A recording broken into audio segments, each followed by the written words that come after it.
Pero dito po sa atin, yung mga panawagan ng mga militant organization na ceasefire muna niya, temporary lang po siya.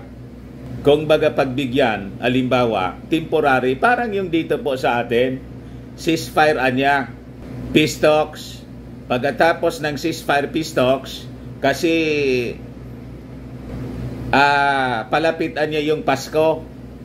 May tinatawag, di ba, na Christmas truce. Maya-mayaan, maririnig mo sa balita, breaking news po, may ambos.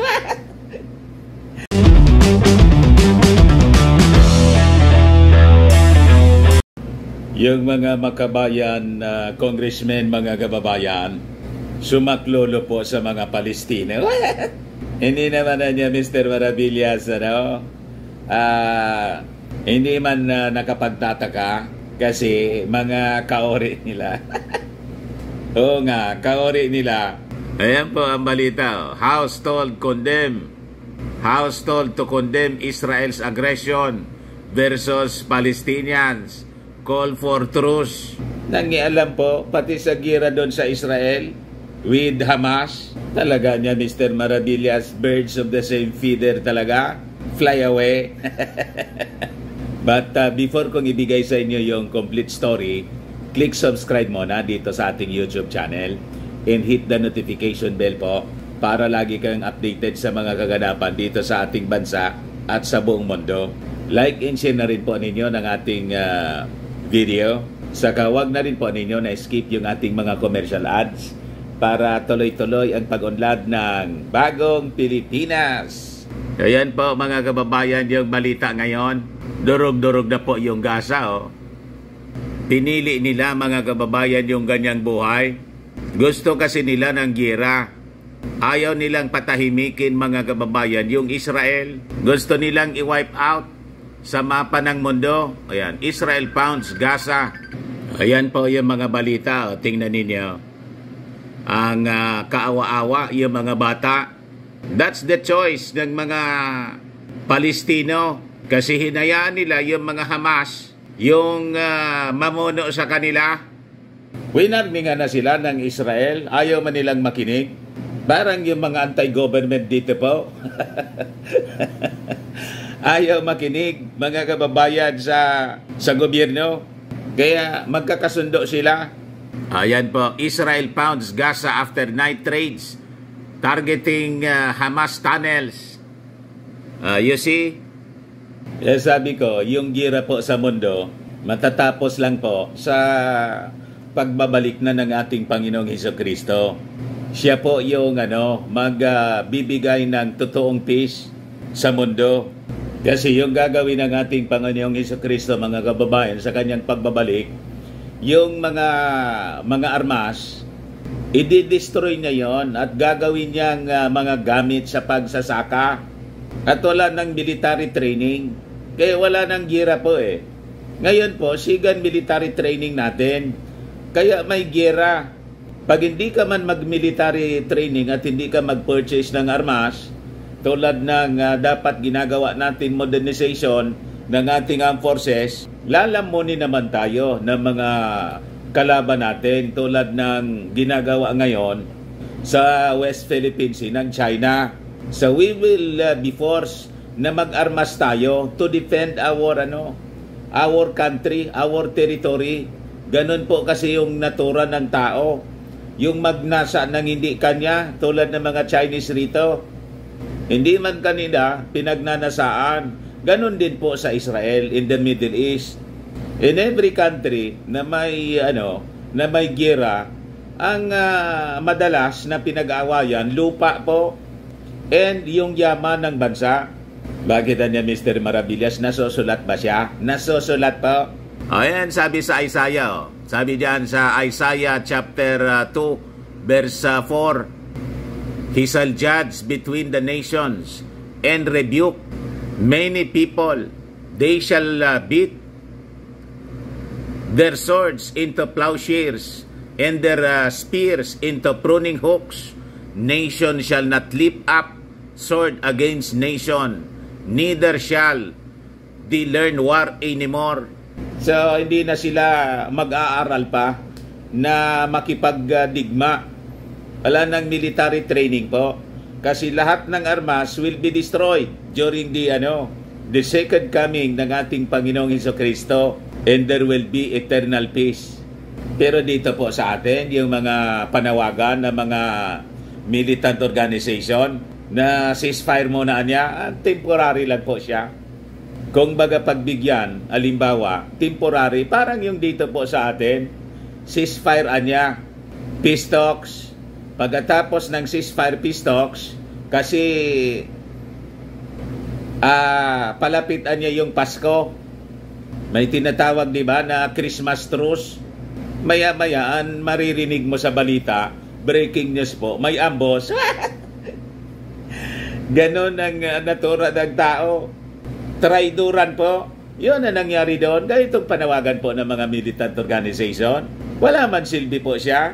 Ayan po, ang sabi dito sa balita, the 3-member Makabayan Bloc has called on the House of Representatives to condemn Israel's attacks and apartheid against Palestinians as bombardment in the impoverished Gaza Strip continues to intensify. Siyempre po, hindi papayag yung Israel na hindi po makatabla. Uubusin nila ang mission po ng Israeli Army, mga kababayan, ang utos ni Prime Minister Netanyahu, ubusin lahat ng Hamas. Ganun po. Kasi matindi yung ginawa nila po.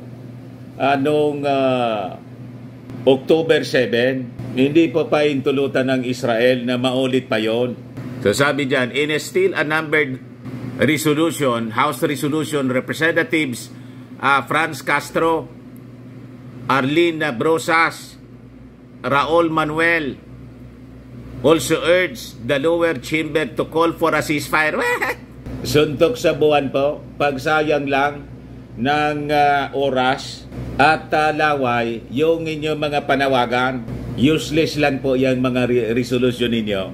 Hindi makikinig ang Israel. Maging yung mga UN resolutions po, hindi nila pakikinggan. Ganon yung Israel katigas, mga kababayan. Hindi sila pasisindak sa kanino man, not even the United Nations, yung House of Representatives ba ng Pilipinas, ang pakinggan ng mga Israelis. So sabi diyan, to demonstrate its commitment to international human rights law and international humanitarian law, it is imperative for the Philippine government to join the strong condemnation of those violations and aggressions of the Israeli government that have killed, injured, and caused unmeasurable suffering to the Palestinian people. Sabi po ng Makabayan na Black. Yung argumento ninyo, dati nang mali. Unang-una, ang nagsimula nito, yung mga Hamas mismo. Sila yung walang pakundangan na umatake sa mga civilians, Israeli civilians. Pero tahimik kayo. Di ba? Alam na this. Pero nang umatake yung Israeli government para habulin yung mga terorista, nag-iingay kayo rito. O, di ba? Alams na. Kung sino yung mga magkakauri. So, sabi natin mga kababayan, hindi po makikinig yung Israel.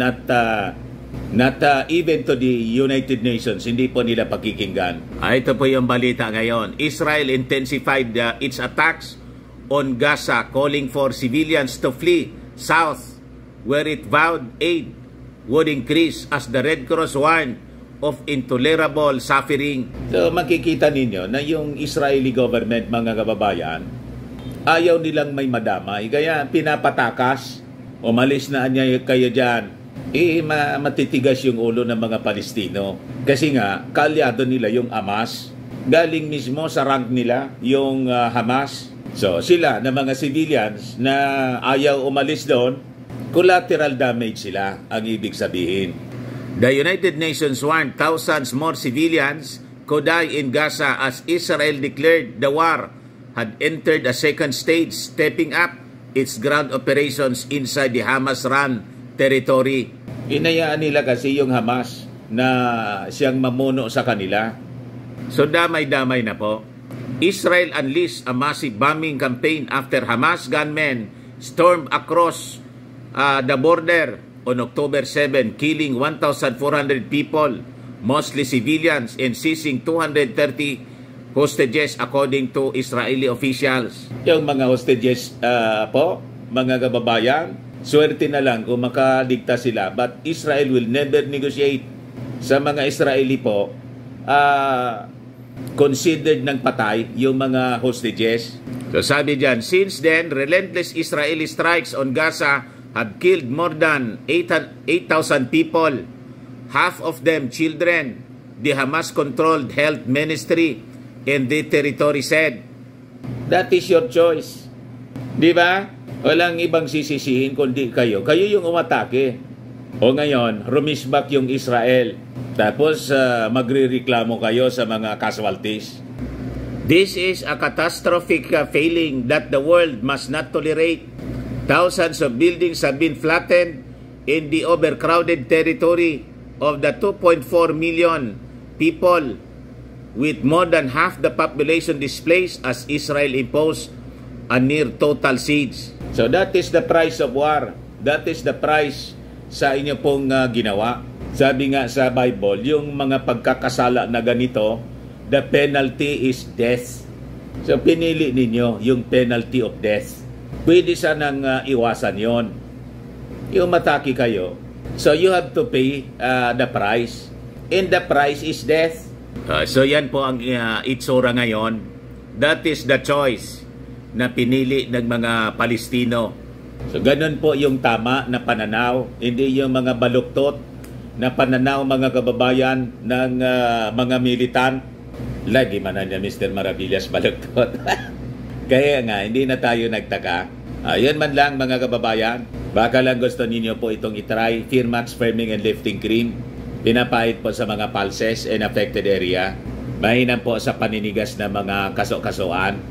Ito naman po, Otomas Revitalizing Serum. Sa mukha naman yung application mga kababayan.